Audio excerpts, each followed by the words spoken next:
What is up, YouTube? This is Asian with Cards, and I'm coming at you with a White Forest Runick deck profile. I know I haven't made a video in over like 2 months, maybe 3 months.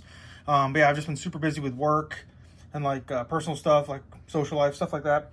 So I haven't made a video in a while. I haven't even been playing Yu-Gi-Oh that much. I maybe play like once a week at locals, if that, and like a couple games on DB if I have time. But yeah, I've been out of the game for a little bit. I'm still keeping up with the meta and like all the new cards coming out.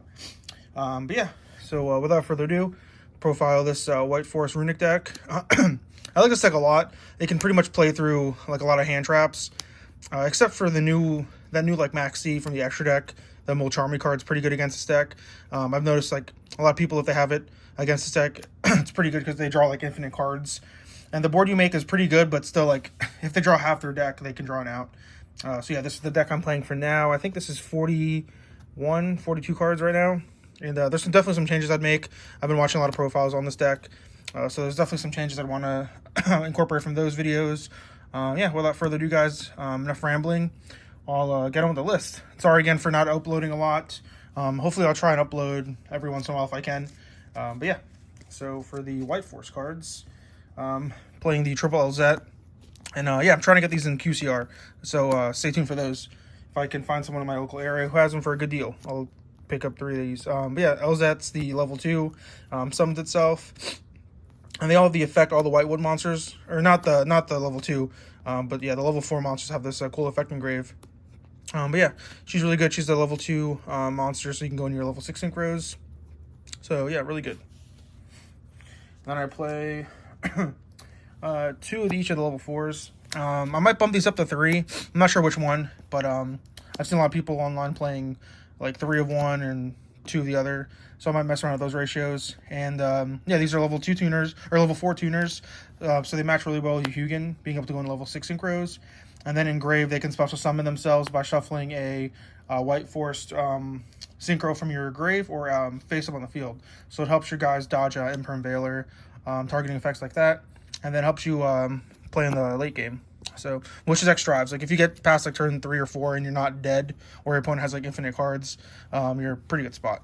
And then last for the White Forest cards is the one trap, the Woes. I'm thinking of playing this at 3 just because it plays around Shifter. And a lot of times if your opponent hand traps you like 2 or 3 times, depending on your hand, it can be kind of rough. So having this is like you can like set it, and being an extra interruption plus follow up is really good. I'm not playing the spell card, just because you're not playing that many names. Well, in my build, I'm not playing too many names, so you don't want to see that card because you have to have an illusion or a spellcaster on the field to resolve it. So that's the White Force monsters. And let's see, for Runick cards, standard stuff. Not going to go over this. You guys know what all these cards do. Let's see. I guess the only thing that might be controversial is 1 Smiting Storm, 1 Golden Droplet. I'm just playing these to speed up the deck out process, because a lot of times your opponent just like doesn't do anything because I know you can't attack. And yeah, so I just want a way to like speed up the deck out process. Yeah, so that's why I play these. You can also play the other one, Dispelling too if you want to, but that's what I play for the Runick cards. And then for spells, triple Upstart. This card's crazy in this deck because with the Diabell Star Synchro monster, or Diabell's, whatever it's called, you can add a spell or trap from your grave to hand. So you can just add Upstart and like Upstart twice if you really wanted to. And yeah, the main problem I've been having with this deck is once you activate like 2 or 3 of these and your opponent's up by like 3k or 2k, yeah, they can just like slow play you. I know in like DB and stuff like that, it's not that bad because there's no time. But the one time I did go to locals with this deck, that was kind of my issue. A lot of my opponents were pretty chill, but if you put this deck like higher tier event, you'll probably run into that. So just a heads up when playing this deck. You want to like try and go through your plays pretty quickly, and yeah, like set up a good board where your opponent will be like, okay, like I'm gonna probably die next turn. So it's that, and then the 1 Terraforming, 1 Chicken Game. This card's really good in this deck. Not only is it the spell you can pitch for the effects, but it's like stays on board. There's a problem with Upstart Goblin. Like if you have Upstart Goblin and a White Forest, you could choose between like pitching this for the White Forest effect, and then you're missing out on the draw. But with Chicken Game, you can activate it, get the draw, and then pitch it with the White Forest cards. So you're getting like the positives of both cards. And then I'm playing the 1 day apiece. This card's like a flex spot. I just like it because it's I could draw 1 and it can save you. So, and I play the 1 Metaphos Fusion with the 2 Foolish Goods. This engine I'm probably going to take out. I'm not sure. I might keep the Metaphos Fusion in, but this card I might take out, because if you draw this like normally with your like normal end board, it can be good because you could add skill drain, but it doesn't help you get there. Like, it can give you an extra draw with the Metaphos Fusion, but aside from that, yeah, I might just cut this card entirely for the 2 more of the traps. And speaking of trap cards, we play triple evenly matched. Just the best card you can play going second, and you can pitch it off the white force cards going first, and it at worst case, like, it can just bait out an interruption for you, so that's really good. And then the statue, because I'm playing the Silhouette Rabbit and the extra deck. Honestly, you could probably cut that card and not play this to cut the deck down. So, and then Skill Drain and Tikaboo. I just see people playing the Skill Drain, but I want a Tikaboo because U-Bell, Fiendsmith, and Tempai are pretty popular this meta. So just being able to hard draw this card when you're drawing like infinite cards is pretty good. And then for the extra deck, we have Triple Hugin. Just standard for any Runick variant. 1 Munin, just because it's a level 3 that you can go into with the level 4s to make your Don Dragster. The 1 Gary, just make Baguska too, so just cards like that. And then 1 of each of the White Force spell or monsters, extra deck cards. The 1 Zapper Shrimp. This card's really good against Tempai, because they like activate their field spell. You trigger the Diabells to summon this. Pop their field spell, and then make a Chen Ying.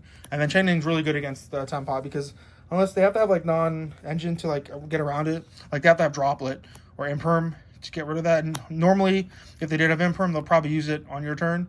So yeah, it's really good against that. And next we play the 1 Don Dragster to go along with the Munin. And then we play 1 Chaos Angel and 1 Chen Ying. A lot of lists I've seen are playing Coral Dragon and not playing like another level 10. But I like playing another level 10 because it gives you options because you don't always want to like Chen Ying them. Sometimes you want to just like Chaos Angel because you don't have enough Runick cards. So yeah, I like the option of that. And then the 1 Baguska for Exceeds, SP, and Still Hat Rabbit. So yeah, you could definitely take this out if you want to play another level 6. It's besides these 2 guys, so you could do that. And yeah, that's it for the extra deck. Move this to the side. And side deck, this is you definitely have to play those new like Molcharmy cards in the side.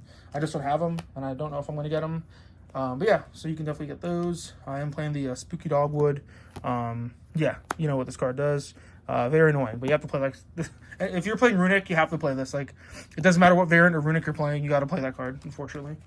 Playing triple Bestials. I just like Bestials because in this deck, you can make Chaos Angel really easily with these and like have both their effects. So it's really good. And it gives you like an extra body, so put pressure on your opponent. And then triple Nib. Yeah, it's going second. It's really good because if you nib them and they still can play through it, hopefully they won't make like too good of a board, and then you can just pick them off with your Runick cards. So, and it's also good. Sometimes I'll keep it in going first. Like I'll take out the what are they called? The evenly matches for these, because you can make your board, and like if they hand trap you, that's fine. And then on your following turn, if they try and break your board, you can nib them, and then you'll have enough follow up usually with the White Force stuff to come back. So yeah, and then triple Ash Blossom. Just against like Labyrinth or Branded or like mid-rangey decks, you can put this in, or the decks that don't really get affected by like Skill Drain or Tikaboo. You can put this in. So yeah, it's good there. And then just a good one first card D-Barrier. Just against U-Bell and against the Tempai deck. So yeah, Tempai's I've been facing a lot of Tempai recently on DB and stuff, and the matchup is pretty okay. They usually let you go first, which is fine. And the board you make with the Diabells and the SP with the trap is pretty good because you can just like book them in their cards, and they only have one of the field spells. So if you can just out the field spell with your with your Runick cards, or like with SP, and then you have like woes to like book them with them twice. It's pretty good. So yeah, guys, that's it for the my Runick White Forest deck. Sorry again for not posting in a while. Just been super busy. Trying to go to locals as much as I can and get ready for like regionals and stuff upcoming season. So yeah, guys, please like the video, comment, subscribe. Peace.